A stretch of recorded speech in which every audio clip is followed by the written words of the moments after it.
Hi everyone, and welcome to the University of Adelaide.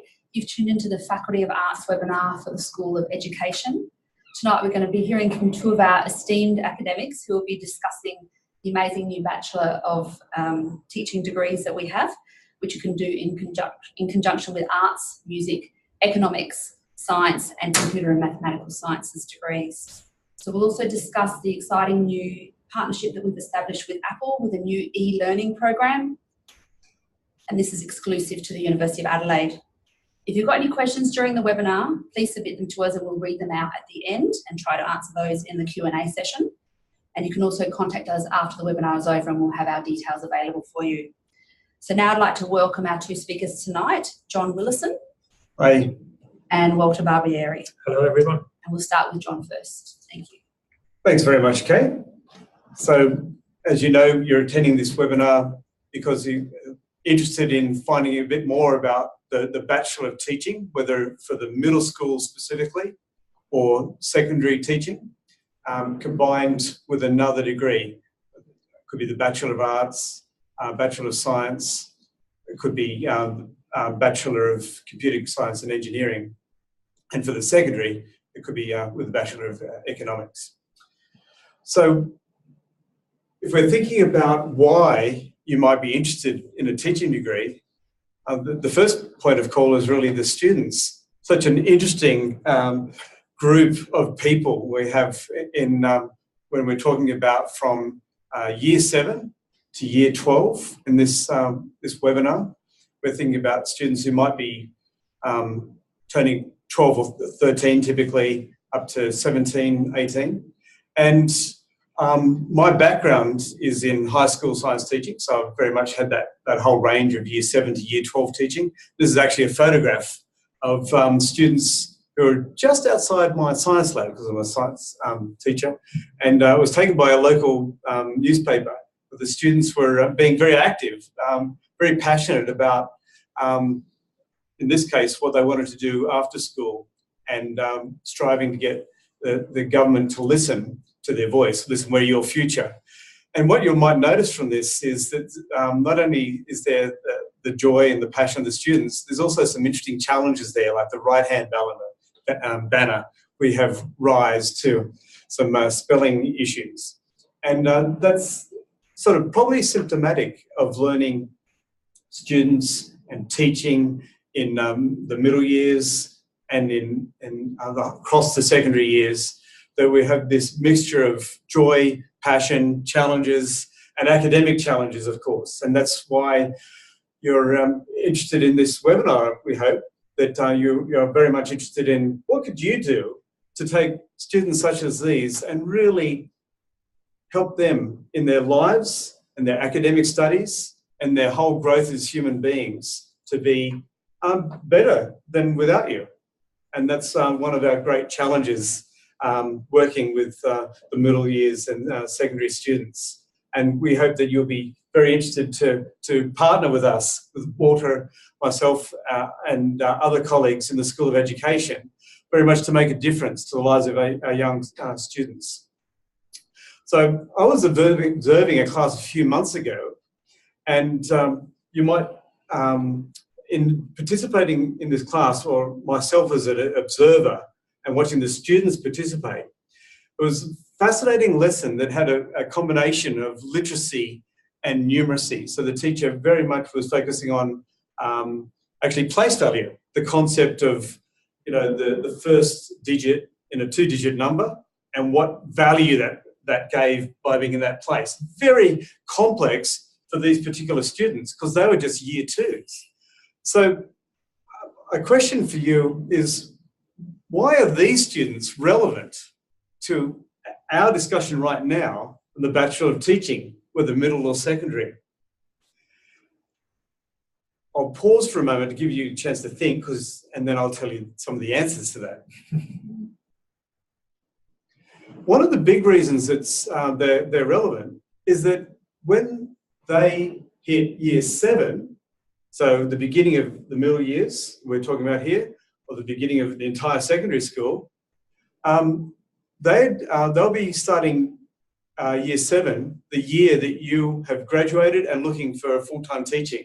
So 2023, they'll be 12, 13-year-olds, and you'll be looking for a full-time job, or maybe have one, hopefully already lined up, because of some interesting strategies we have throughout the Bachelor of Teaching.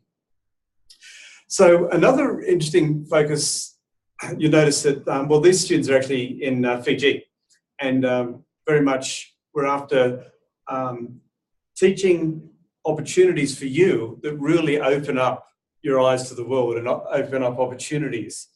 We have placements in schools where you'll be going and observing. So another reason this is relevant is you'll be observing in your first year, that's this year for you, primary classes. You'll be teaching year 6 and 7s, because they're still in primary and government schools to the end of this year to a large extent. But you'll also be observing other classes, so you'll probably get a chance to see something like a class like this with year 2s, amazing teachers. We can learn so much from them. But the opportunities for you to actually broaden your horizons with maybe international travel, rural placements, some interesting internships that we've been developing over the last year. So that's all these reasons that these students are relevant. But you'll be working with students in the middle years. We're focused on years 7 to 10.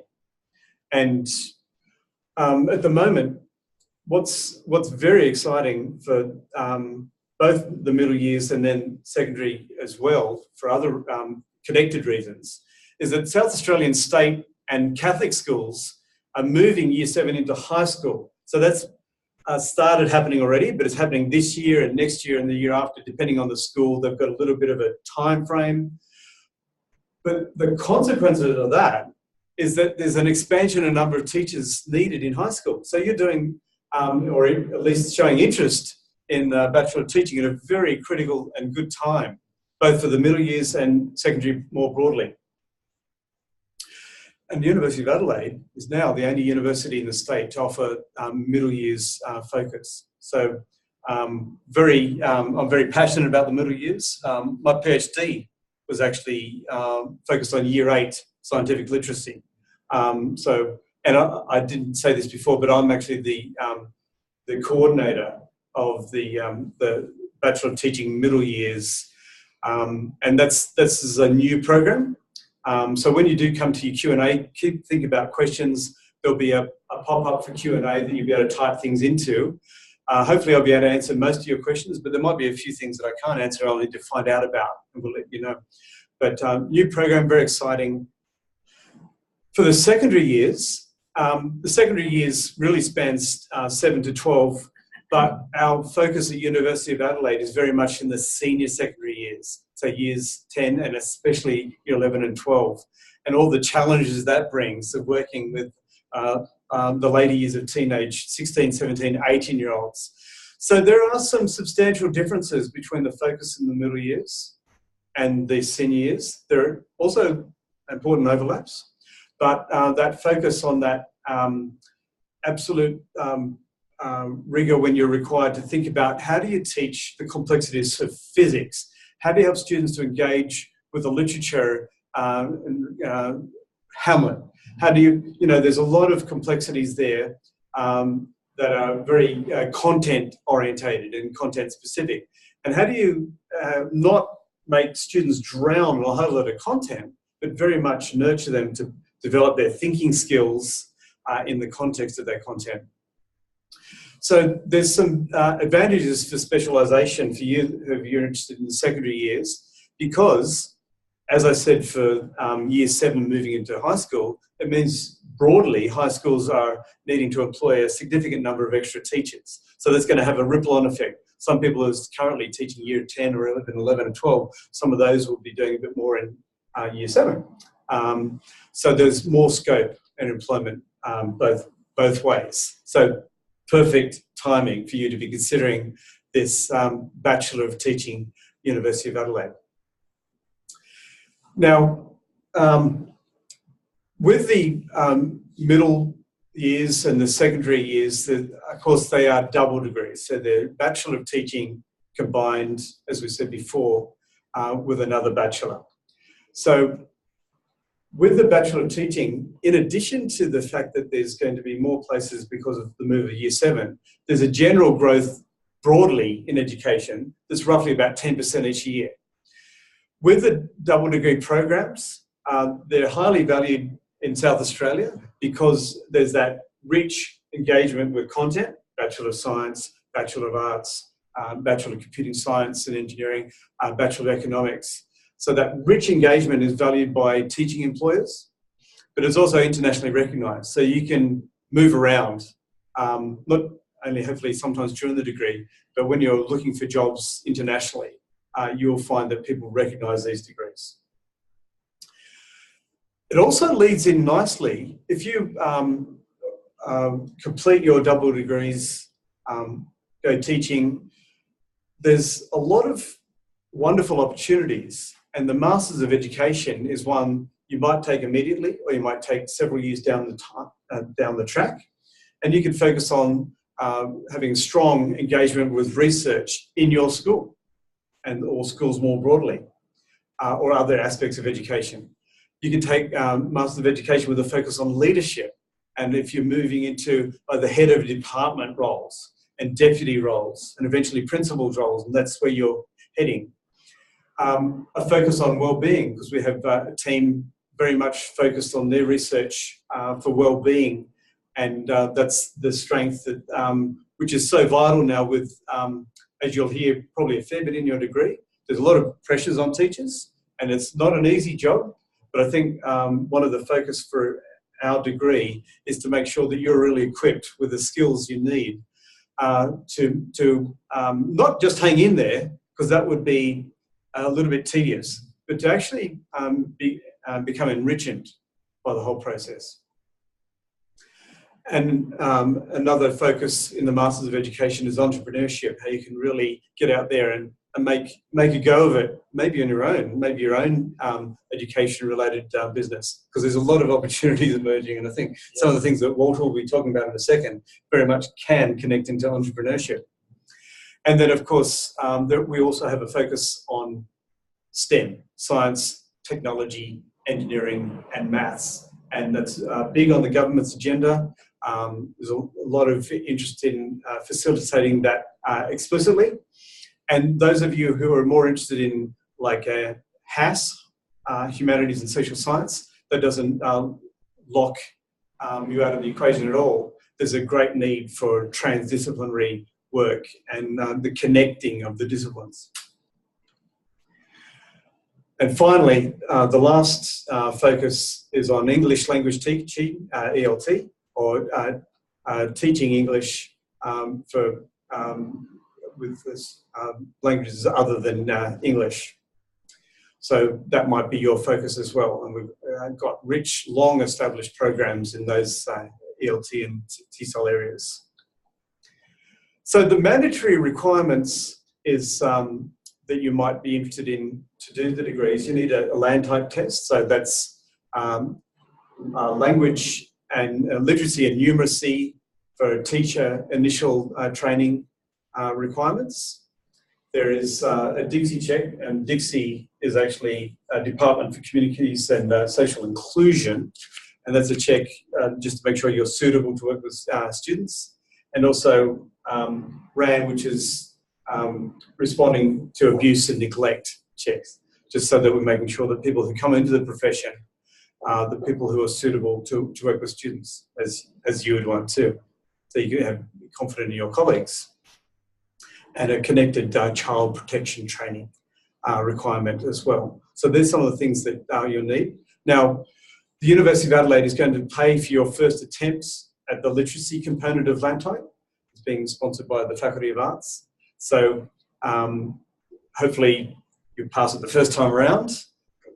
So there is a cost associated with it, absorbed by the university for the first attempt. After that, it becomes a little bit different for you. So they're the mandatory requirements. Now, briefly, the double degree structure has 14 core courses for the Bachelor of Teaching, whether that's for middle school or secondary.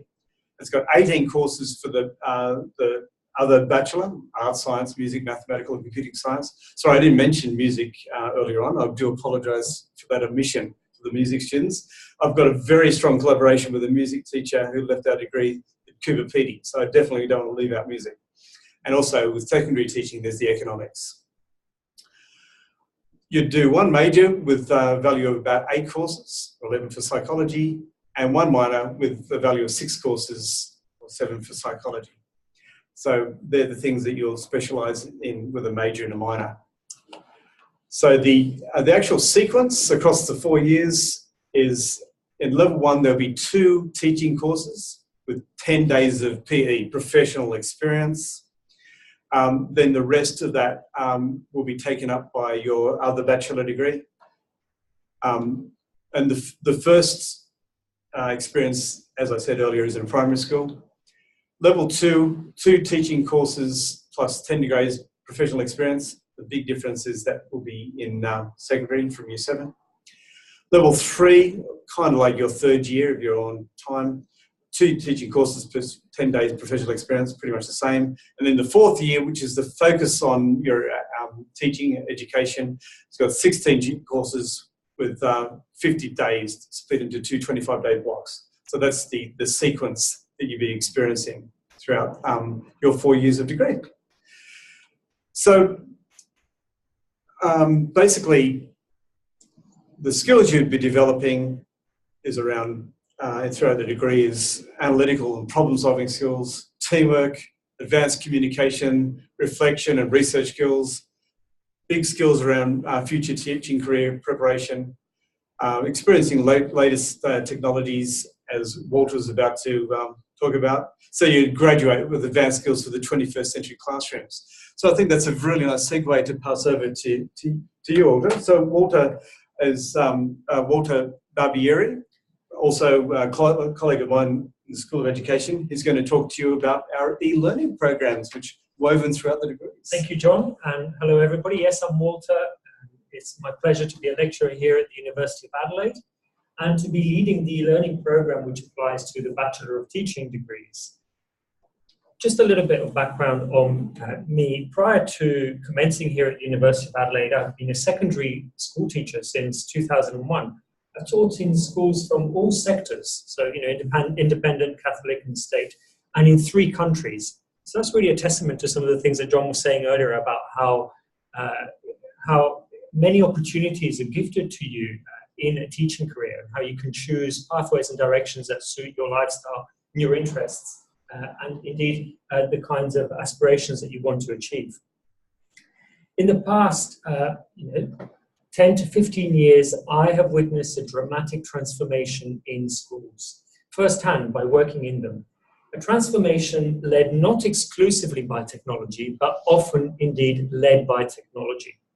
As many of you will know, indeed many of you will have stepped out of a classroom recently, nowadays technology is ubiquitous in education. It's everywhere. It affects so much about what happens in a classroom. The resources that are prepared by teachers and delivered to students, or indeed prepared by students for assessment. So much about the learning and teaching process and the pedagogy, the actual approaches to learning that are engineered by the teachers. Communication is often digitized, data, and so much more. Technology is a new, but I would say permanent, disruption to the education industry. And I don't mean disruption in a negative sense. Indeed, it is often used to enrich experiences of students and to allow teachers to do more, or to have more choice and more breadth, more creativity in the way they approach their work. As the image implies, and you can see from the slideshow, schools have made the leap, right, from one fishbowl to another, from analog, hard copy processes to more digital technologies, which more and more schools have embraced. This, of course, makes it a very exciting time to join the education industry. It's an industry which, as John said, is growing, and it's an industry which is also changing before our eyes. And by joining education, you will obviously also have a hand in shaping that change too. What I'm talking about is certainly the case in more local contexts as well. We can talk about Australia and South Australia. The Australian curriculum, which applies to the whole country, although it has some variations in certain states, has placed ICT as one of its core elements, as one of the general capabilities, which means it's essential to all subjects and all year levels. Teachers are to consider information communication technologies as one of the important elements of their lessons, no matter what the subject and no matter what the year level. And that's really what has driven this imperative of seeing technology permeated throughout classrooms in schools. The SACE board has, as many of you will know, gone through an impressive process of modernization, which is nowhere near finished, but they were the first exam board to deploy successfully fully digitized exams for their English literary studies just a few months ago, and that will apply to many more subjects in years to come. So what's definitely true is that students, and what I mean is school children developing into students, are expected to be digitally fluent by the time they leave school. And the flip side of that, of course, is that teachers are expected to help them get there. Considering all of the above, a pie chart like this shouldn't be too surprising. This is a result of a census I carried out recently on South Australian secondary schools, which looked at how many schools have mandated personalized technologies among their student populations. So what we're talking about is schools expecting students to have a personalized digital device on their lap or in their hand. It's an explicit move away from computer labs, right? But rather having a portable computer on your person that you bring to every subject and that you use to learn every subject rather than just computing. Well, my census revealed of about 75 schools from a whole range of geographic locations and sectors that just under 80% of those schools now mandate their secondary school students to have a personalized technological digital device every day at school and indeed at home for their homework. So you can see that the permeation, or I should say the penetration of technology is massive. It's a widespread practice. Teachers in classrooms all over these schools are facing 25 or so digital devices in front of them every day, sometimes more, depending on the class size, right? How well the teachers are leveraging these devices is an important question. How well the students are using these devices is an even more important question. And so there is an expectation that teachers will know how to use the tech in order to improve learning. Schools are understandably placing emphasis on teachers' digital capabilities. They want to know that teachers can use the technology for learning. This is because the teacher is the key person that will help the student develop safe, creative, and effective use of technology themselves. So by proving that you're able to learn technology systems and put them to good use in a learning environment, you will have a competitive advantage to help you in interviews. Well, that's where we come in to help.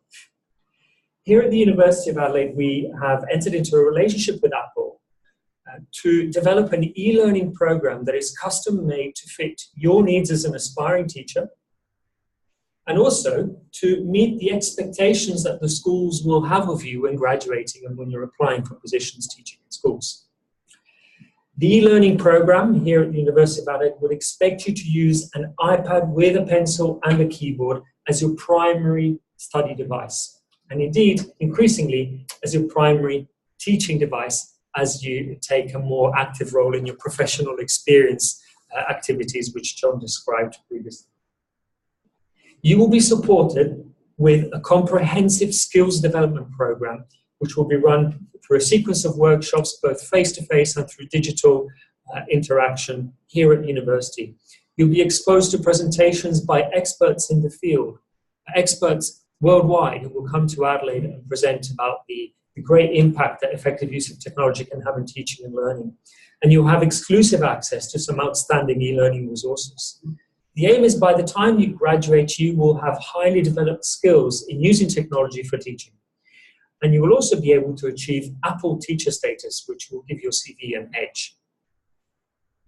One good question you may be wondering is, all good and well, but why does a device have to be an iPad? Well, there are a few good answers to that question, and I'll just explore a couple of important ones now.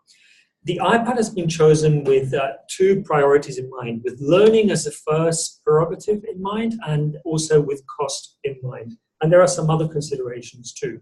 So let me address the learning question first. It's firstly worth saying that if all students studying a program have the same device, or at least devices which are sufficiently similar to one another, it's much easier for teachers and indeed lecturers to be able to use the technology with a much broader range of activities and predictably know that it's going to work. If you one day when you're a teacher and you stand in front of a classroom and you've got 27 different operating systems in front of you, what can you do with the technology? Well, it's actually really hard. You're probably going to be reduced to 2 or 3 things, right? Whereas if you really understand inside out and know how the dominant operating system works, suddenly you have hundreds, if not even thousands of different types of activities and resources that you can access at your fingertips and put to good use. So there's an inversely proportional relationship between the range of the devices that students have and the range of learning activities that are available for that lesson. So one device is best, but still, why the iPad? Okay, well, one thing worth mentioning is that a new iPad has a lower cost than just about any new laptop, or any reasonable laptop. The iPad also has amazing multimedia capabilities with its inbuilt camera, and obviously it's so easy with the iPad to create video content, audio content, and add multimedia components to documents which would otherwise be more likely to be word processed. The pencil adds handwriting functionality, which is so important in many schools for a whole range of reasons. And it's particularly important for certain disciplines, including mathematics, science, and art, of course, and not only. And of course, the pencil functionality is something that most, not all, laptops don't offer. The iPad is also very popular in schools nationwide. It's often used, particularly in middle school environments or in middle years environments, as the dominant learning device for students. If you attach a keyboard to the iPad and use it with a separate keyboard or a Bluetooth keyboard of sorts, it pretty much becomes a laptop of sorts. So it's a wonderfully versatile device. That has driven our choice. Furthermore, by engaging with Apple products, we're also tapping into some of the brilliant educational support that Apple can offer. This includes giving all students of the Bachelor of Teaching programs the opportunity to gain Apple Teacher status, which is an internationally recognized award that represents the fact that you're able to use Apple technologies effectively in your teaching. And as I mentioned earlier, it will certainly look good on a curriculum vitae at point of application. To our knowledge, we're the only tertiary or university department in the country to embark on such a developed e-learning program. And we're on track to becoming the first Apple Distinguished School of any Australian university.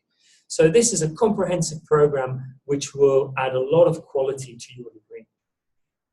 So, how do you get hold of an iPad?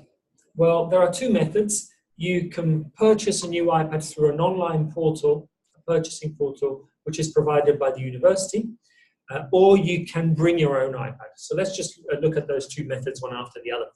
If you wish to purchase a new iPad, we recommend that you use the Uni portal, which comes with a $110 subsidy discount. This portal offers a range of bundles that meet all the minimum requirements for the course, and obviously you'll be able to access those bundles of those devices that are priced that is cheaper than anything that you'll find on the market. If you purchase your iPad bundle through the university portal, it will be delivered here to the University of Adelaide and handed to you during the launch and setup session that will take place during orientation week. And there'll be plenty of information about that O-week session in time to come. I recommend, if this is your chosen option, that you make a purchase by the 25th of January, because that will guarantee a timely delivery in time for the beginning of the semester. If you make a later purchase, it will still be accepted, but there's a slight chance that it might arrive after your semester has started. If you've already got an iPad or you want to purchase your own iPad, you can also make that choice and use that option instead. You can bring your own existing iPad as long as it meets these minimum requirements. It has to be an iPad 6th generation or any iPad Pro. That's because those are the only iPads that support proper pencil functionality. Which brings me on to the second minimum requirement. You must have an Apple Pencil that is functioning, or a Logitech Crayon, which is also a supported stylus for the iPad 6 Gen Pros, and a suitable keyboard, such as those that are connected to the cover or a separate Bluetooth keyboard of your choice.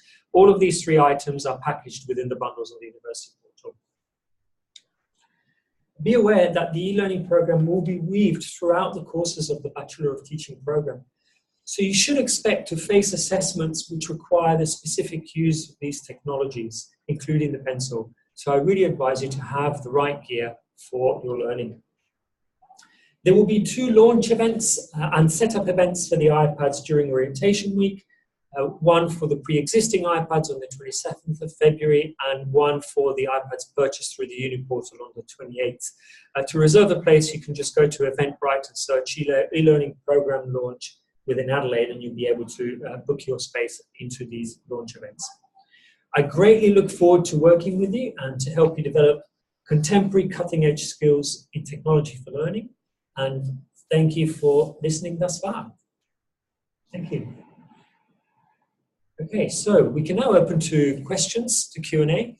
You might notice that if there are any questions, you can type them under the Q&A, and you're welcome to make your questions. So we can see one question here already from Ede. In regards to the professional experience aspect of our learning, do we locate and approach schools ourselves, or are there specific schools we go to? Okay, so John. Yeah, I'll fill that one. Okay. So professional experience is organised primarily by the School of Education, our fantastic professional staff. They spend a lot of time on that, making sure you're in very good schools. And in fact, Walter, you might even mention about the Apple School placements for the first year students this year. Yeah, indeed. So the placements are managed by the faculty here. In partnership with Apple, we're going to make sure that as many placements as possible for first year students who will be working with the e-learning program on their iPad will be in schools that are already making use of Apple technologies. So that the kinds of technical and digital skills that you learn whilst you're studying here at university will be acted out in front of you by the teachers that you witness in their profession, and also you'll be able to put them to good use while you go into schools observing the teachers at work. And also, just one other important bit of information to give you a bit of an understanding of what happens in the professional experience. So I've already mentioned that in year 1 you'll be in primary schools, but mainly working with year 7s who are sort of still left over in primary schools for this year, and sometimes year 6, 7 classes. But you'll be more broadly than that involved in active observation. So you won't be doing too much direct teaching like of a whole class. You might actually have a small group of students who are doing some mathematics or science or reading, but you won't be doing much whole class teaching. So the focus on that active observation, and a great opportunity, as I said, to get into other year levels and see the way that teachers of reception work and teachers of year 3. However, in the second year onwards, then you've got the focus. You'll be in either in high schools or middle schools if a school has that structure, and working with year 7 and upwards. And in year 2, our focus is going to be on rural schools. So we're trying to place as many students as possible, hopefully all students, into a rural context as part of that a broadening and an expansive look at your global citizenship for getting out into those rural environments in year 2. Year 3, the focus will be on your participation in action research, where you really get into the school, really investigate an area that you're possibly very interested in. You might be interested in the literacy problems. Remember that sign? Give us our rise. Why do students, have these problems that begin often in the early years, keep rippling through into high school, including up into year 11 and 12. So you might have an action research project that focuses on literacy. You might focus on the learning and misconceptions about scientific concepts. And you might have a whole transdisciplinary, look at STEAM with science, technology, art, technology and maths. So that'll be partly depending on the school and your call about the action research you might participate in. And for year 4, there'll be 2 placements, 25 days each. The first one will be focusing on teaching and learning. which sounds obvious, but it means that you'll be very much putting your own teaching prowess, the things you're learning throughout the curriculum and methodology courses in fourth year, you'll be putting those into action very quickly. The focus on the second placement in Year 4 is on assessment, and that is a major element of students' learning. So it's not separate from learning. In fact, it's how you give students feedback based on assessment that often really lifts their learning, and also how you help facilitate students giving feedback to other students, and that form of more informal assessment as well as formal assessment. So important. So they're the things that will be happening in professional experience. And so thank you very much for that question, because I think it opens up. So we've got 2 more questions. Okay. So another one is about trying to order iPads through the uni. References a subsidy discount code, but Shani hasn't received the code. Sure. So all students who have received an offer to the Bachelor of Teaching degrees, therefore I presume yourself inclusive, will have received a unique code, which is what kind of unlocks that $110 discount. Now, that code may have been sent to your personal email address that you provided to us when entering an offer, and or your university student email address. So I encourage you to check both. And if you're not sure what your individual university student email address is, then it might be a good idea to perhaps telephone the university, ask to speak to the Faculty of Arts, and get in touch with them and over the phone, and they'll be able to give you that detail and the information about how to log on and access your university emails. Probably a good idea for you to start actually reading those emails. So the code is likely lurking in one of those 2 email accounts. Then you can go find it and go to the portal, enter the code in. The price is reduced for $110, and hey presto. There's another question here, which is to do with the pre-existing iPad launch. The Eventbrite states that registrations are closed. If that's the case, it's wrong. I'll check it as soon as the webinar is finished. The pre-existing iPad launch is open, and you'll be encouraged to bring your own iPad to that one, because that's specifically targeted to the pre-existing iPads, of course. Whereas if you purchase an iPad through the online portal at university, you will pick it up at the launch. It will be delivered to uni and we'll hand it to you during that launch. So Natasha, thanks for that question. I'll double check that the Eventbrite event is open for registrations, and I encourage you to check again perhaps tomorrow and register yourself in. Thank you. So I think Kate's just going to wrap up with a last little bit of information. Is that right, Kate? Yes, I was just going to say thank you very much, Walter, and also John, for talking to us today about the new Bachelor of Teaching double degrees in secondary and middle years. And if you do have any questions, please don't hesitate to contact us. All our details are on the next slide. And you can contact us, email, phone, you can come into our office. We're open every day, and all our details are here. So please get in touch with us if you've got any questions. We'd be very happy to help you. And thank you for joining us today. Thank you.